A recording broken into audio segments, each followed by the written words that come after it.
What's up mga nyor? Atong laagon karon ang usa ka kananan diri nahimutang sa Balyok mga nyor. Kung wala ka na swito diri sa Davao, i-search na lang ninyo na sa Google aron nga makita ninyo ang Butuds Grill. Only Butuds Grill mga nyor. Actually 200 per head lang ni ang ilahang entrance diri mga nyor. So atong giunang gibuhat diha nag-init sa taog sugbahanan aron nga dili mo pilit ang atong isugba ug isunod na dayon nato na ang perting lami ang atuna mga nyor. Napod sila chorizo, napod sila atay sa manok, batikulon sa manok o pasayan ug naapod sila tahong mga nyor og panghimagas pud mga nyor na sila melon, na sila pineapple ug naapod sila soft drinks nga libre mga nyor. So atong nakita diha mga nyor na nagkinahinay na tag sugba diha mga nyor. So tig video lang ang ato ang take dire. So as you can see mga nyor, nakita ninyo ang akong giingon diha. Na sila yung mga klase-klase nga pagkaon. So sulit kayo ang atong 200 diha mga nyor.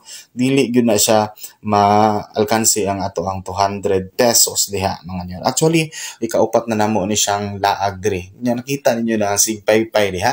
Nangisingi sila na kay gigutom na dai na siya mo nang gipaspasan gyud niya og paypay aron nga dali ra maluto ang atong gisugba. Ito na lang buhaton diha mga nyor nga magulat na lang ta sa manay maluto diha og ato na sugdan ang atong pagkaon kung bati na ni mga nyor. So panagsa lang may makalaag siyempre ato na sulito ng ato ang 200 diha mga nyor aron dili malkansi atong kan. Actually lami pud kay pagkatimpla nila hang kuan diri mga nyor kay mga bag-o pud ba. So nag-uban nga nakan-ana mo no dili na fresh ang mga gipang serve sa tuwa so muna alkansi pud so dapat nindot jud muna nagbalik-balik mi diri kay kaupat na gud mi nagbalik diri pero lamian jud misulitan jud mi diri sa ay lang mga foods diri mga nyor.